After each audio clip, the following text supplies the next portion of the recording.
Michigan's knockdown, drag-out Senate race is contentious, tight, and all over the airwaves. This morning, conversations with both candidates, John James and Gary Peters. Plus, 1 million Michiganders have already voted more than 2 weeks before Election Day. We'll break down what it means.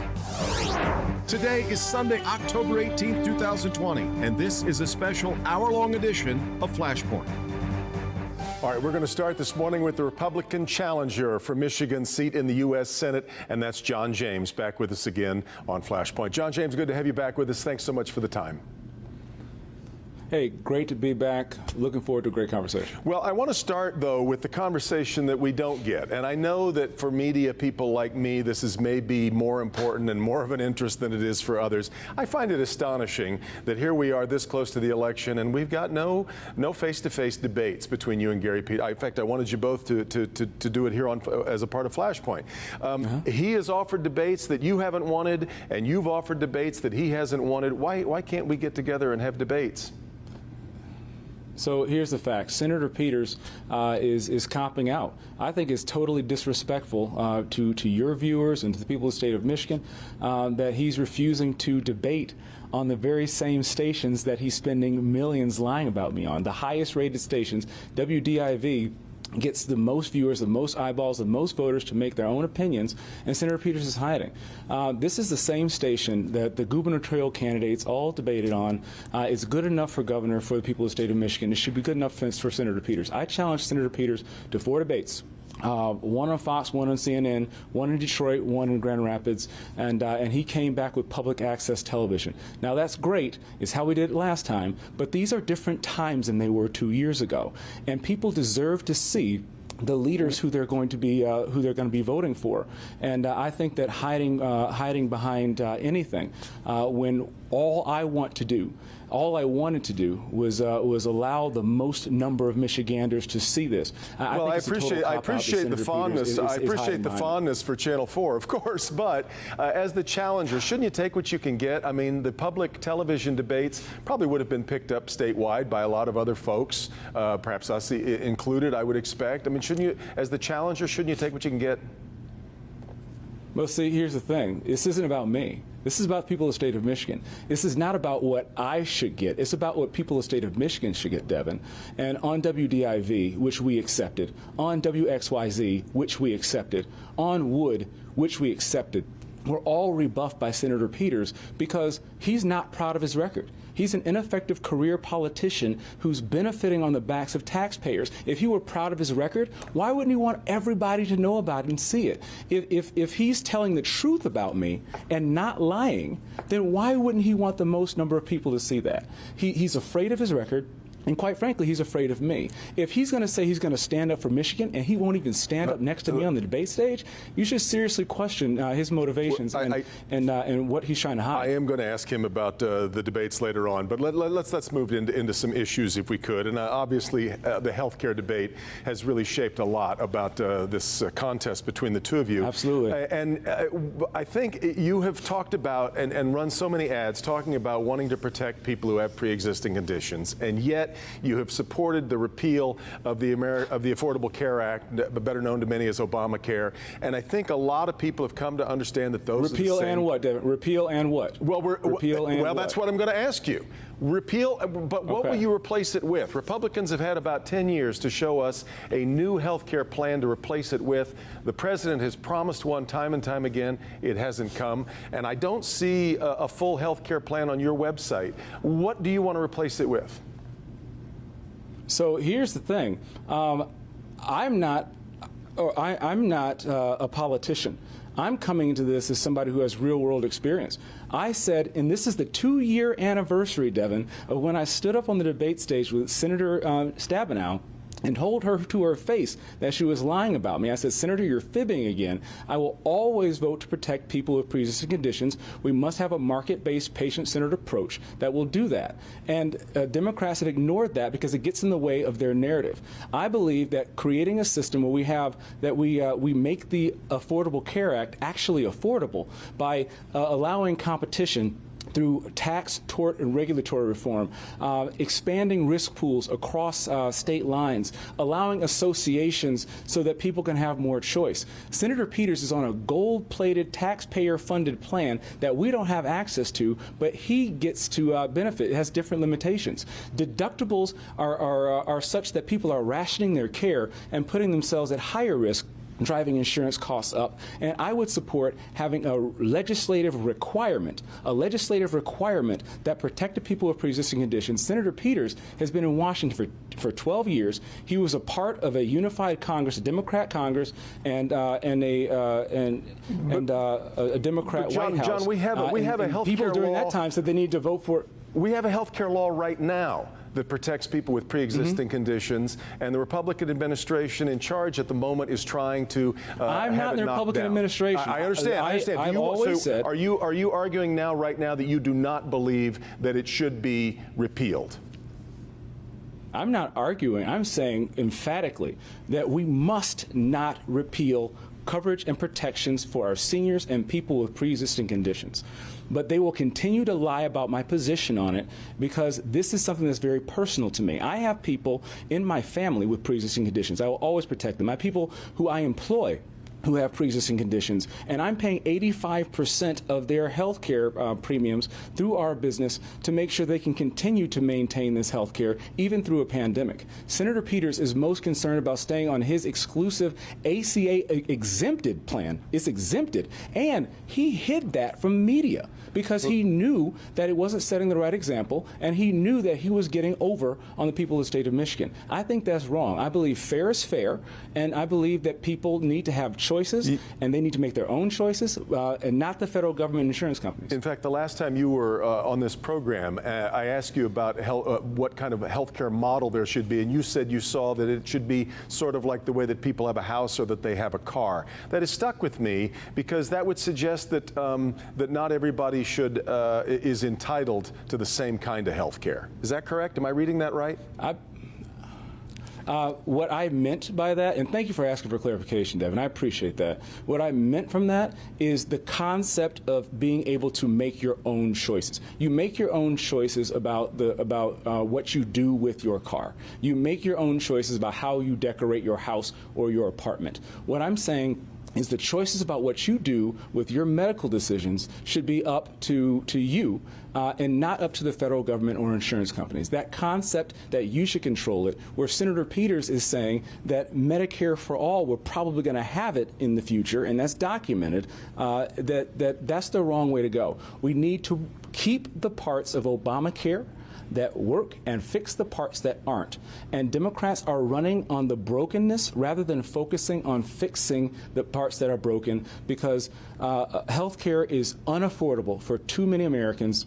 And I believe that by increasing competition, increasing choice, increasing quality of care, lowering costs, I think we can do that with some of the ways I proposed. Again, broadening the risk pools across state lines and getting regulatory tort and tax reform, allowing associations so people can make their own choice. Those are the types of things through a legislative requirement that must protect pre-existing conditions. And again, this is the 2-year anniversary of when I stood on the debate stage and said exactly that. And Senator Peters is ignoring that. But we were also, the last cycle around, I think you've come off your position then that Obamacare, I believe you described it as a nightmare once upon a time. And I don't want to spend too much more time on health care. We need to move on. And I would say that if you're paying right now, if you're paying $40,000 for your health care and you can't afford your health care, yeah, I'd say it's a nightmare. If you are in a situation where you're having to choose between paying your medical bills or paying for food or rent, I'd say it's a nightmare. Senator Peters is more concerned with winning an election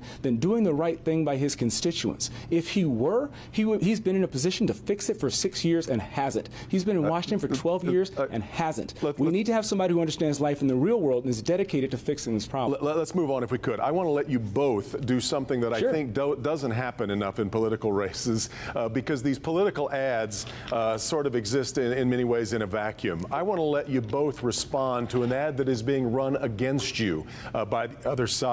Here's an ad that a lot of people have seen and heard all across Michigan. No matter what John James says, his plans are clear to me. And me. And me. because we all have pre-existing conditions. Cancer, diabetes, kidney disease. And John James supported a plan allowing insurance companies to discriminate against people with pre-existing conditions like us. I know John James wants to deny it, but he can't hide his record from us. On healthcare, John James is wrong from Michigan. SMP is responsible for the content of this ad. Now, I think you've just drilled down quite a bit on explaining why you think all of that is fairly inaccurate, but I imagine you've seen this ad plenty, and what do you think every time it runs? I honestly, I haven't seen. I actually turned the TV off. I think the toxicity you're seeing, and I mean, I have a family, and I'm more concerned about what it takes to keep my people employed and keep my family whole through this process. We don't need more trauma. We need more leadership. Anyway, directly to your question, thank you for it, actually. But like I said, it's pure, unadulterated lies. Getting surrogates who try to look like the people who they're trying to represent, when in many cases they're paid to play on our emotions when those assertions are baseless, factless. My record on health care is I have hundreds of people in the city of Detroit who we had to keep on their health care during a pandemic. My record on health care is paying 85% of health care costs for my people. My record on health care is having a son who has pre-existing conditions when I was attacked in another ad for not protecting children with pre-existing conditions. Democrats are not going to allow the truth to get in the way of their narrative. And I would invite your viewers to think critically and ask yourself, why would somebody who's dedicated his life to service and sacrifice, someone who's given over $1 million to help people who are sick, why would he all of a sudden, after years of saying the same thing and actually calling a senator out in a debate, a senator who would actually debate me, had the courage to, why would I now all of a sudden begin to hurt people? Or is the career politician who's detached from reality on his gold-plated health care plan saying anything possible to get reelected?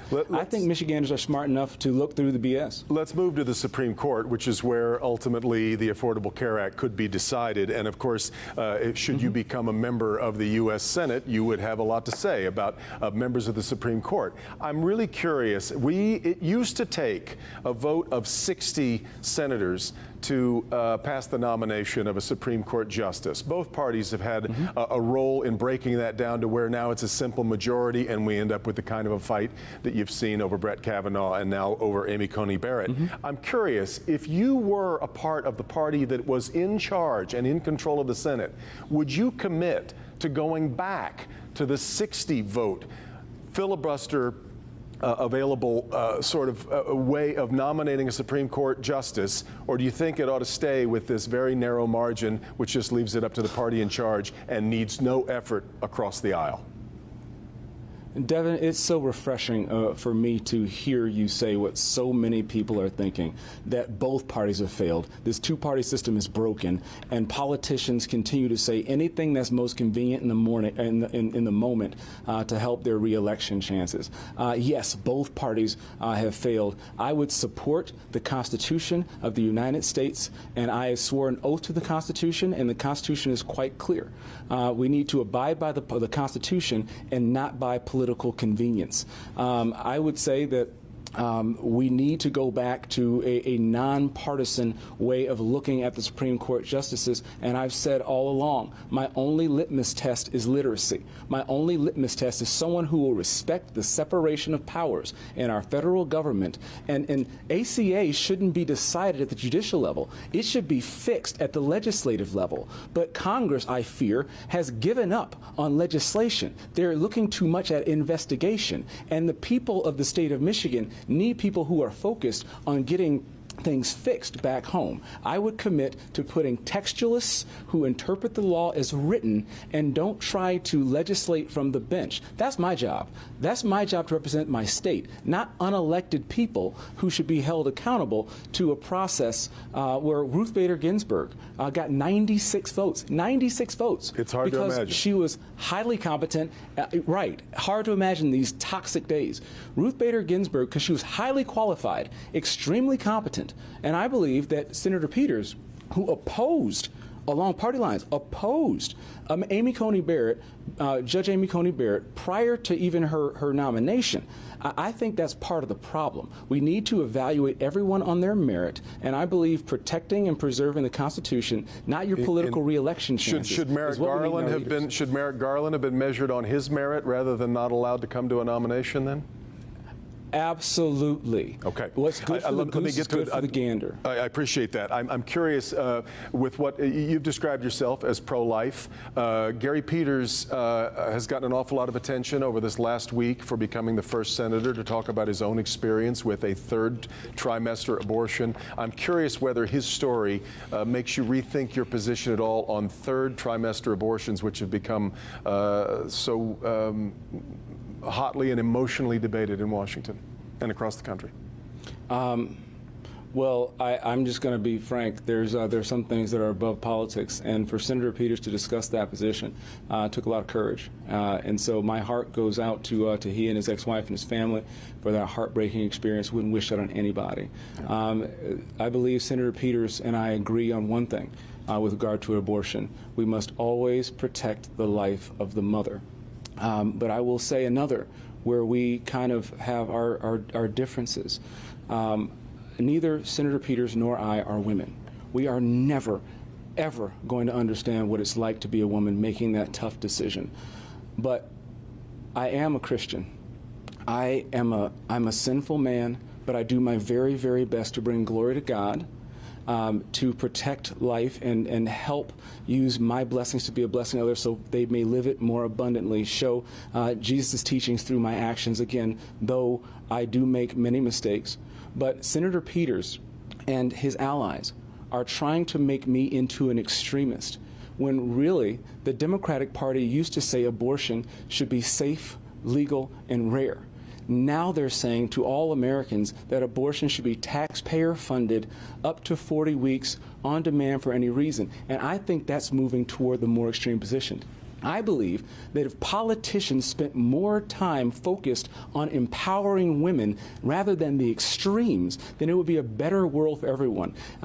Equal pay for women, more adoption options, over-the-counter birth control, better education, better health care for women. These are the types of things that I will commit to working on, that Senator Peters is fixated on the problem or the issue, and I want to be fixated on the solution. But can we just boil it down to, or would you prefer to see Roe versus Wade overturned?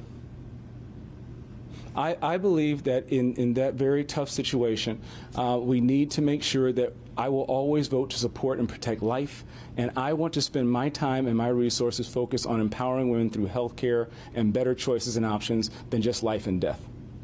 I'm not sure that answers my. Do you want to see Roe versus Wade overturned? No, I believe that at the federal level, that's a decision that would be best made by the states. And when you take a look at the state of Michigan, with a Democrat female governor, a Democrat female attorney general, I believe that these are decisions that should be made closest to home, not at the federal level. I don't want the federal government dictating how we should live our lives. John, I'm afraid that's all the time we have left, and I have so many topics that we did not manage to get to. I will keep holding out hope that perhaps we can get a debate before Election Day for you two, but thanks so much for this part of it today and being on Flashpoint.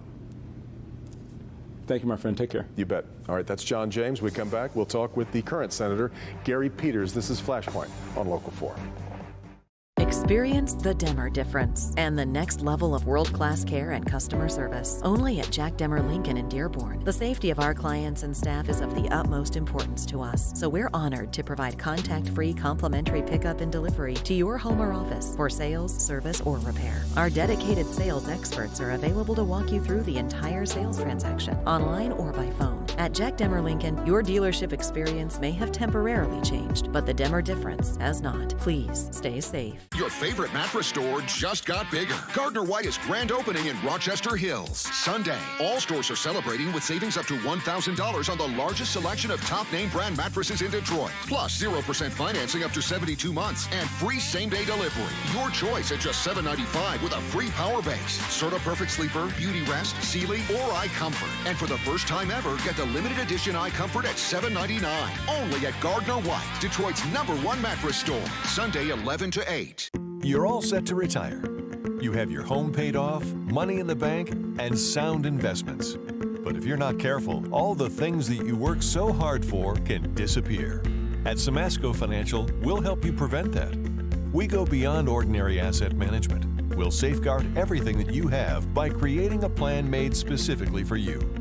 How much can you afford to lose? Nothing. Protect the people that you love and the things that you have. Call Samasco Financial today. At Rochester Hills Chrysler Jeep, our showroom is open and we've taken every precaution we can to ensure your safety. And now is the perfect time to get the vehicle you've always wanted. During Jeep Adventure Days, take home the 2020 Jeep Grand Cherokee Limited 4x4 starting at just $309 a month. Or lease the 2020 Jeep Gladiator 4x4 starting at $329 a month. With employee pricing for all. Taking care of you is what we do. We are that dealer. Rochester Hills Chrysler Jeep, we're driven by you. From Detroit City Council to the Heat and Warmth Fund, Sonchil Jenkins has always fought to help others. Now a terrifying diagnosis has her fighting for her life. Let's get to fighting. Find out what she wishes she'd done differently. Do you regret that, or have you forgiven yourself? And hear her important warning for you. Because I don't want anybody else to have that regret. Watch Local 4 News today, Monday morning at 6:30 on Local 4. All right, you've heard from John James. Let's move to the other side of the race now, and the incumbent Democratic senator from the state of Michigan, Gary Peters. Senator Peters, good to have you back on Flashpoint. Thanks very much for the time today.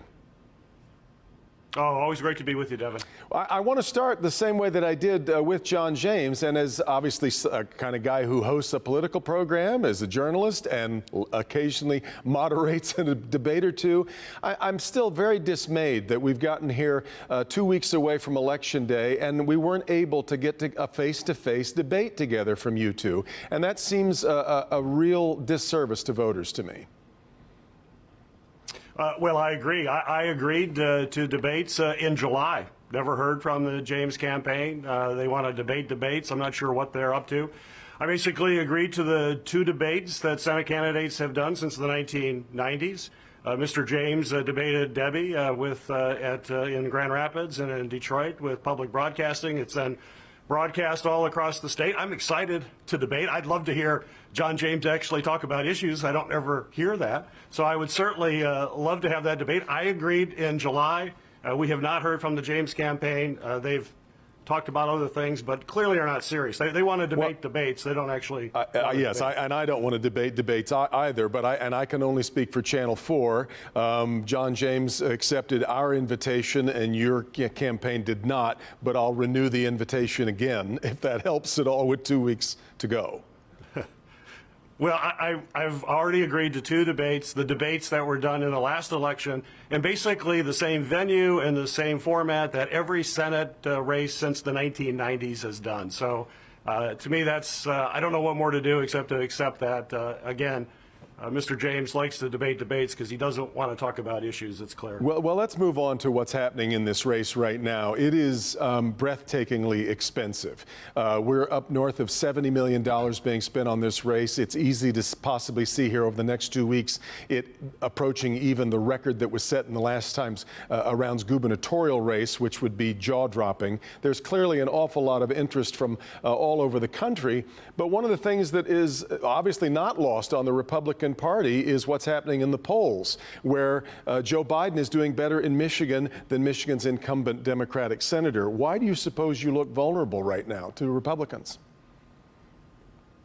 Well, I'm just running my race. We're going to be talking to voters about my record, which is very clear over the years. I don't really focus on these public polls. They're all over the place, as you know. But I don't think it should be a surprise to anybody that Joe Biden is known more than I am with folks. Joe Biden is running for president. He's been in office a long time. And We're still running our campaign. People are looking at the two candidates, and I'm not concerned about that at all. Well, let's start talking then about some specific issues. I spent a long time here a few moments ago talking with John James about health care, and I guess that's where I'd like to start. You have talked about not wanting the Affordable Care Act to be the only medical plan, that you're not a fan of universal health care. Rather than talking about the criticism that you're hearing from the right on Obamacare, let's talk about the criticism from the left and other people who would like to see you support a universal health care plan for Americans. And I think some people would suggest that right now in the pandemic is the time for them to make their case. Wouldn't it be better right now if everybody was under the same health care system, whether it be the records that help us delineate who's had what kind of care, where anybody is being treated at any given moment? Not to mention the way that costs could be meted out here on this kind of care that this pandemic has required. Well, right now I support the Affordable Care Act and to strengthen the Affordable Care Act. And as you know, Devin, the Republicans and Mr. James basically want to throw that all out, which would mean folks in Michigan would be losing critical health care coverage. Folks who have pre-existing conditions would lose the protection that they have right now that entitles them to get quality, affordable health care. The Medicaid expansion, over 800,000 people would lose health care. Seniors would see an increase in their drug prices. And we need to strengthen the Affordable Care Act, make sure we're fixing what's not working right, celebrate what works, but continue to make sure we're not only expanding the access, but also dealing with the cost. And one of those areas that I've focused on is the increasing cost of prescription drugs, which continue to increase at a rate that's unacceptable. We need to force Medicare, or I should say allow Medicare, to actually negotiate with drug companies to get a lower price. It makes no sense whatsoever that Medicare, a big customer, can't negotiate with drug companies. Every major company can do that. Medicare should do the same thing. The Senate Republicans won't even put the bill on the floor. They won't allow that because of the fact that they're close to the pharmaceutical companies. To me, that's where we have to go. We've got to continue to make progress going forward. And that has to be the focus. I mean, we may be confronted very shortly with this new Supreme Court nominee who has basically written that she thinks it's unconstitutional. It'll be thrown out. We're going to need to elect folks who are going to go to office and say, we've got to make sure that we have affordable health care for folks. And, you know, unlike my opponent, Mr. James, who has no plan whatsoever, he has some talking points and they're memorized. And whenever he's asked a question about a plan, he usually just has a blank stare and then goes back into his memorized talking points again. And these are serious times. You're right. We're in the middle of a pandemic. We need serious folks who understand these issues and understand the pieces that need to be fixed right now. I want to get to the Supreme Court in a moment, but let me stay with health care because, again, why not a universal kind of system that Bernie Sanders has talked about and that others really feel like they see in this moment an opportunity to talk about universal health care, which most of the rest of the world has?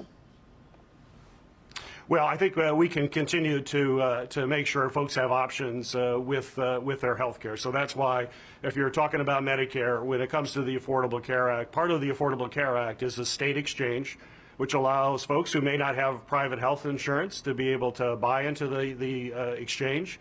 It's subsidized based on their income, so it's affordable for everybody. And then they get a range of options that they can pick from.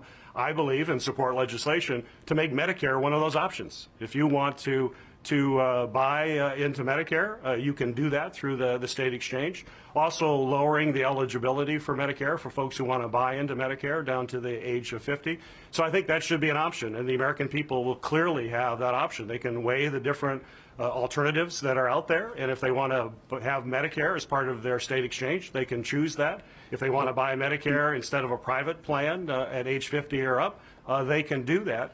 And I think as folks buy it, if we see that that's where individuals want to go, certainly a plan will evolve based on what Americans would like to see. Let me jump in there because you were just criticizing John James on health care. He is not seeing you as beyond criticism on health care. Let's watch one of the ads that has been taken out against you during this campaign and let you react to that. Here's the ad. Can you name one thing Gary Peters has done for you? He wants us to lean into the Green New Deal, a socialist plan that would kill our jobs and send electric bills skyrocketing. Peters also backs a government-run healthcare plan that would slash hundreds of billions in funding for our hospitals and could force 44 Michigan hospitals to close. Healthcare cuts, hospital closures. Michigan can't afford Gary Peters. Senate Leadership Fund is responsible for the content of this advertising. Now, this is from a PAC. I should not suggest that that was necessarily an ad that came from the James campaign, but react to what you just heard. Yeah, that's an ad from Mitch McConnell, who's putting millions and millions and millions of dollars to support John James. That ad is really pretty typical to the ads we see from Mitch McConnell, what we see from the outside billionaires that are supporting John James. Even some of his own ads are basically the ones that fact checkers have all looked at and basically said they're false. Mr. James and his friends are just running attack ads against me that independent fact checkers, like PolyFact and others, have said they've said they're false, they're demonstrably false, they're smears, they are ads that represent why people hate politics because of it. This is just another example of the types of smears that we're seeing from this campaign. You know, I would like a campaign to talk about issues and things that we're working on. Certainly I talk about my record. You look at my ads, it's talking about the fact that I've been ranked as one of the most effective U.S. senators in getting things done. I'm one of the most bipartisan in bringing people together. That's what I'm talking about. But you know the old saying, there's only 3 times when negative campaigning works: when you're behind, when you're ahead, or when you're even. One of the other ads, though, does take you to task over ACA, and it says that, and we'll make this our last thought on health care, but that if you think the Affordable Care Act is so great, why aren't you a part of it? It is available for members of Congress, but your health care, your own plan, is one from a state for Michigan representatives and legislators, and that it's ACA exempt.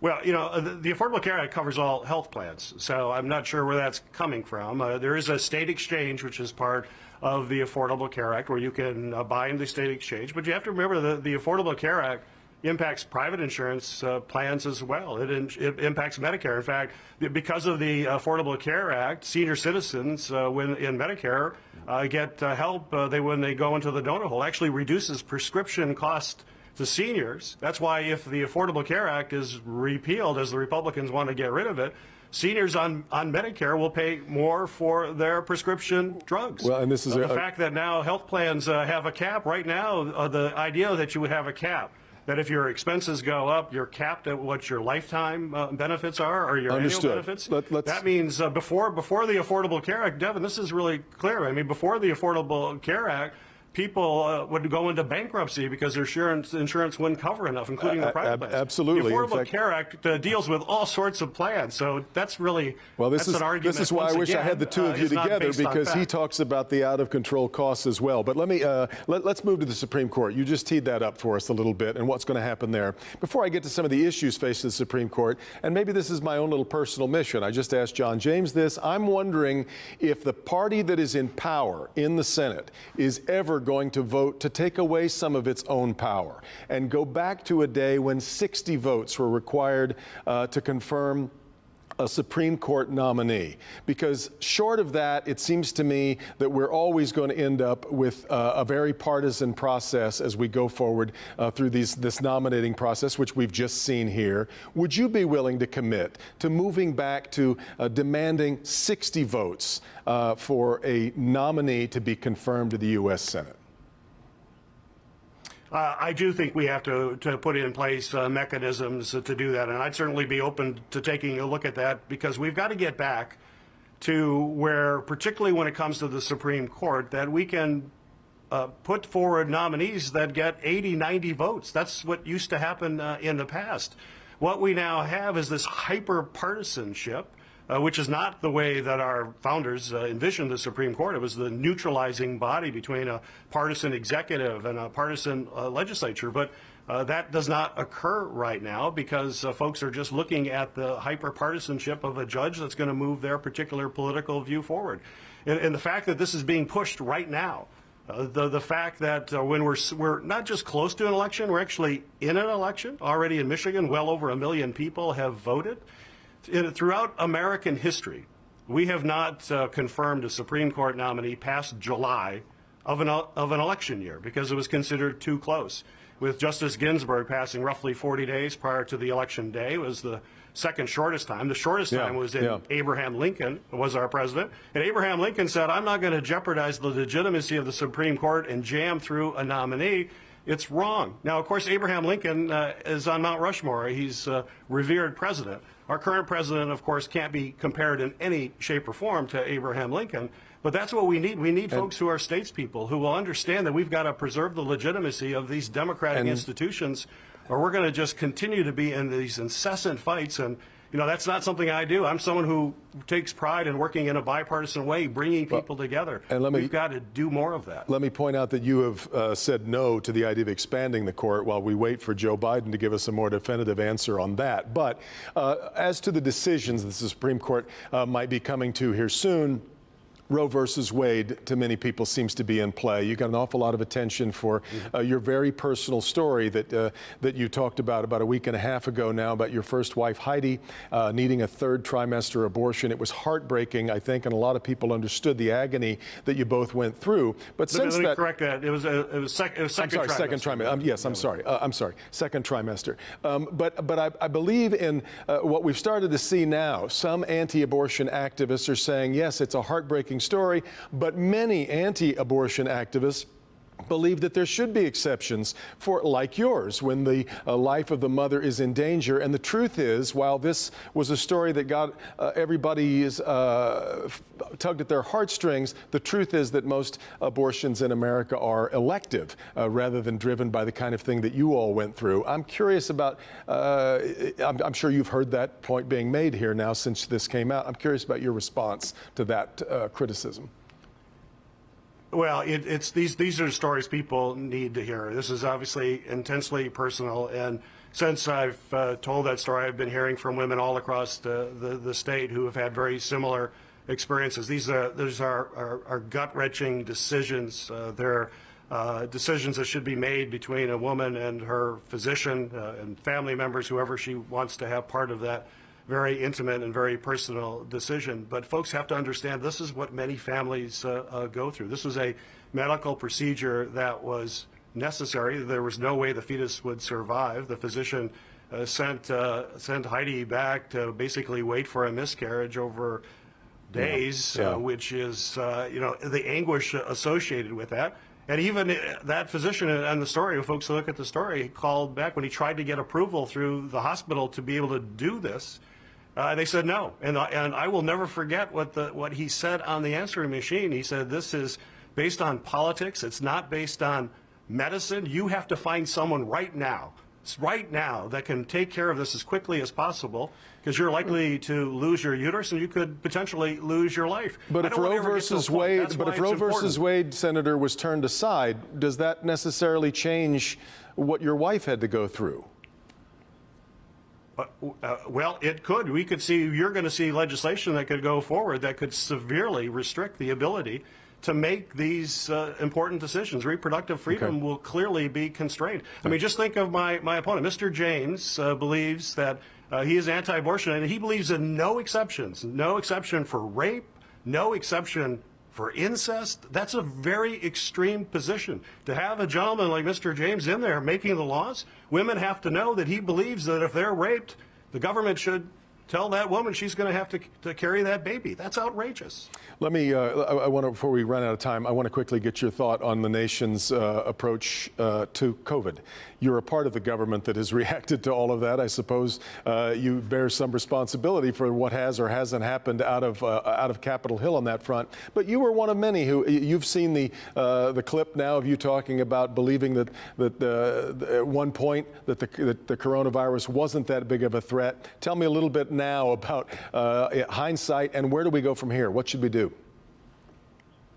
Well, you're referring to another one of the ads that fact checkers have said is demonstrably false. It was, yes, it was not in context. Yes. It was not, so I'm glad. Let me explain it. This is what Mr. James does and his folks. This is what they do.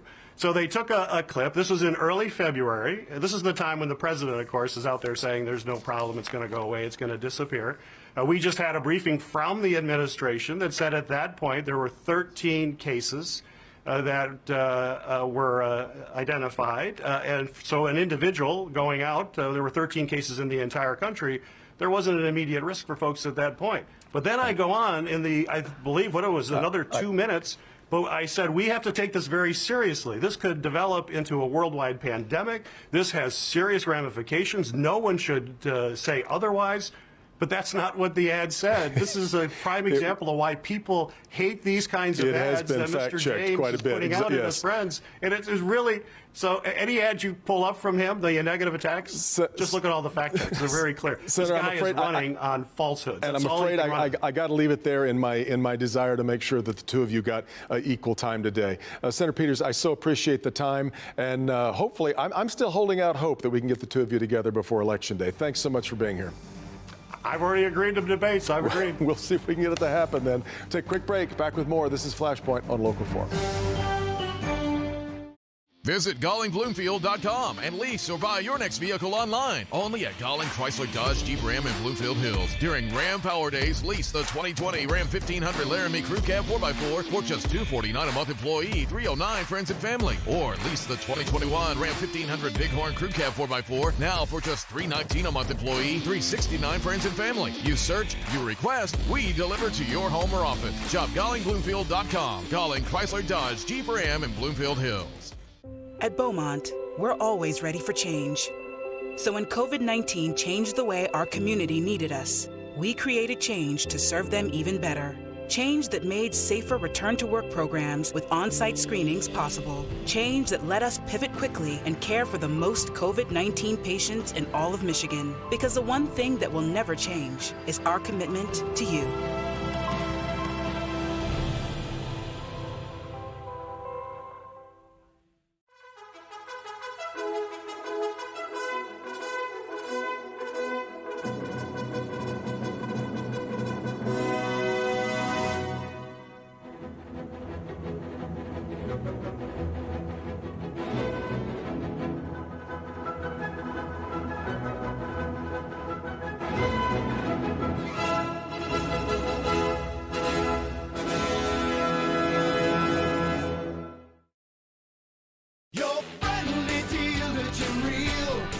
Ram Power Days are back and bigger than ever, only at Jim Reel's friendly Chrysler Dodge Jeep Ram of Romeo. Right now, lease the 2020 Ram 1500 Bighorn Crew Cab 4x4 starting at $225 a month. Or during Jeep Adventure Days, lease the 2020 Jeep Grand Cherokee Laredo 4x4 for as little as $259 a month. For your best deal, it's Jim Reel's friendly Chrysler Dodge Jeep Ram of Romeo. And there's nothing more friendly than a great deal from Jim Reel.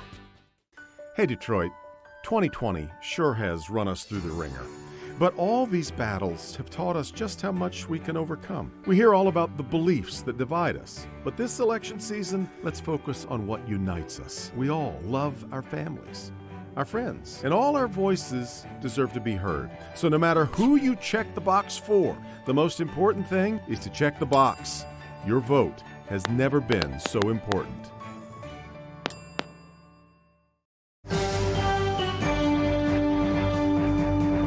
All right, 16 days from Election Day, but of course with millions of votes already cast, Election Day's already here and has been for a while. Let's bring in the round table to talk about where things stand. We'll start up there on the upper left. You see Steve Mitchell, pollster and political consultant. Moving clockwise, Jill Alper from Alper Strategies is with us, the political consultant. Down below her is Stephen Henderson from WDET in Detroit Today, and Nolan Finley, editorial page editor of the Detroit News. Let's start with, since I just finished my conversations with Gary Peters and John James, let me start with you, Nolan, on that race. And really interesting, I think, that so much money is pouring in. It's insane how much. But interesting to watch how tight this race is, given that we've seen an expansion lately over the last few polls over Joe Biden's lead. Yeah, I think that's what makes it so fascinating. John James is seems to be outperforming Donald Trump. And if you look all over the country, it's Republican incumbent senators who are facing a tough time in this election, who are in trouble. And I mean, if you believe the polls, and they've been all over the place, this is a very tight race. And I really wouldn't have expected that, even though, as you said, almost $100 million has been spent here, or will be spent by Election Day. Jill, it is insane, the amount of money that's coming in. These two guys are on television on Channel 4 more than I am every day right now, that's for sure. But clearly, I always say on this program, I quote Tip O'Neill, that all politics is local. No, I don't believe that in this race. All politics now is national, and that's what we're watching happen in this race, aren't we? Oh, well, I think that it's still pretty local, though, in terms of what do people want in the United States senator. And that's why right now Gary Peters is outperforming John James. He still has to make it over the finish line. But despite the nationalization of the spending, part of the reason why Republicans are doing that is they have to play more seats, because the Democrats have got them on the run, in their own states. We're winning in places like Arizona, Colorado, North Carolina. So there's a lot of money in the process now, and they're just able to spend more money in more places. The voters that still have to sort of check in here, and Gary has a little bit of freshmanitis, if you will. He's not been, a regular fixture. Long story short, he's ahead, 11 points among independents, 8 points among women, and those groups are already pretty decidedly voting for the Democrats. Steve Mitchell, though, imagine a scenario where Kentucky and North Carolina flip from red to blue, and Michigan flips from blue to red. That would be a pretty unusual situation. I suspect that a couple of those are not going to happen. But I think this is an interesting race. Right now, the Real Clear Politics averages have Peters up by 6%. But as recently as a few days ago, you had two polls out, one at Peters +1 and another at Peters +3. So the polling has been as it was 4 years ago, all over the board. And we'll have to see at the end of the day, ultimately, who's going to win this thing. It's going to be an exciting night, I think, for Peters and James as they wait it out. Stephen, what decides this? I mean, I think it's, the late-breaking voters, the independents, the undecideds will make this decision. And if you think about it, as Jill said, those voters this year seem like they're going to vote Democratic in larger numbers than Republican. Part of the reason I think they're sitting out at this point is, again, this is Peters' first re-election campaign. If you look at people who've been in the Senate a long time and look back to that first race where they go back to voters, it's a little tougher than it is in later years once people get used to you being in the seat. So he's had a tougher time than anticipated. And look, let's give credit to John James, at least for the campaign that he's run. I think there's some deep problems with the substance of what he's talking about.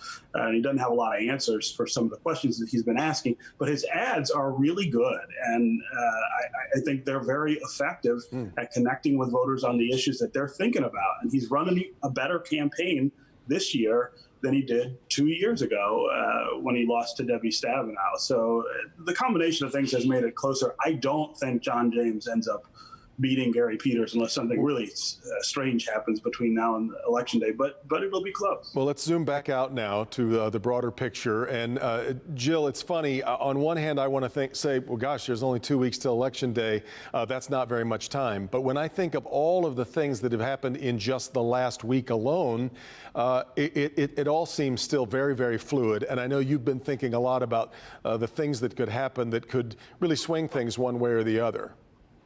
Sure. Well, in 2020, every day is like dog years, right? It's 7 years long. And so we see news last night of Rudy Giuliani, having been in Russia poking around, trying to create some October surprise, akin to maybe what the Russians did at the tail end of the French presidential election. So who knows what will happen with that. But I think folks know to pay really close attention to the details. You've got the Trump-Biden debate.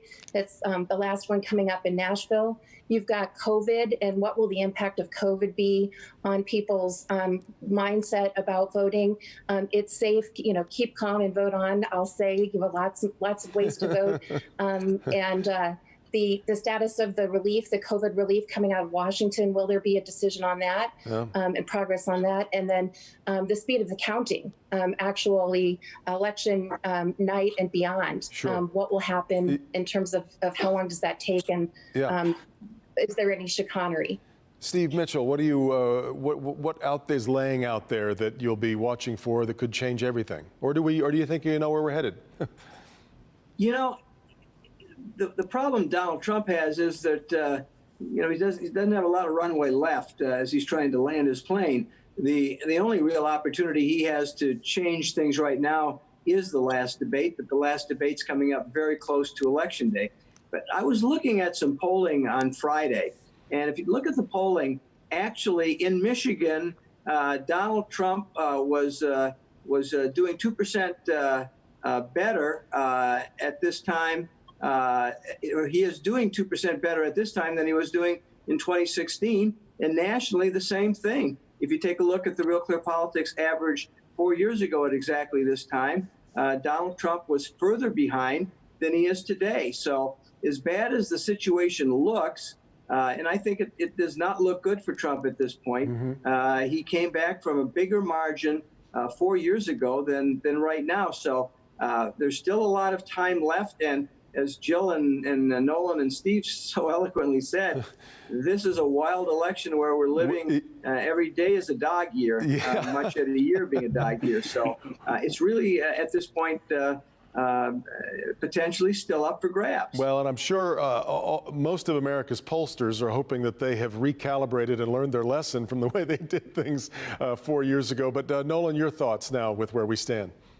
Well, I'm looking at the candidates' interest in Michigan, and if you believe the polls that Donald Trump is down 9, 10, 11% in a typical election year, the Trump campaign or the Biden campaign, both will be sort of backing up and moving to a state where they're more competitive. That's what happened to John McCain in 2008, and that race was tighter than this one, according to the polls. But they must be seeing something that the pollsters aren't, because Trump was here in Michigan Saturday, Biden was here Friday. They're still, and their ad spending is still very high here. So they must be seeing something about Michigan in terms of the solidity of the vote that makes them think they have to stay here and fight. He would be loath to give up his chances on Michigan, Stephen, given how important it was the last time around to him.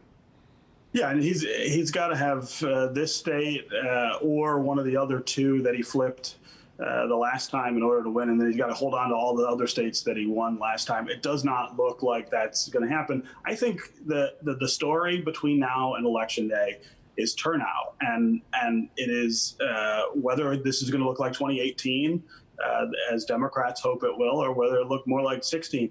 And hand in hand with that is the voter suppression effort that is going on, which is massive in states all over the country. The idea of trying to discourage people from voting, making it harder for them to vote, questioning the validity of ballots, all of that kind of thing. That is part and parcel of the Republican strategy at this point. I think it's shameful, the idea that to win, you have to discourage the counting of the other side's support. But that's going to be the story that 5, 10, 15 years they talk about with this election is this like the 1960s or the 1930s, or are we in 2020? And we're going to let people vote, encourage them to vote, and count them when they do. Well, hopefully the 5 to 15 years will not be how long it takes to count all the votes as they come in. But thank you all so much for the conversation, gang. It's always great to see all of you. Stay safe and be well. And we'll see you on a future edition of Flashpoint. We'll take a quick break and be back with more right after this.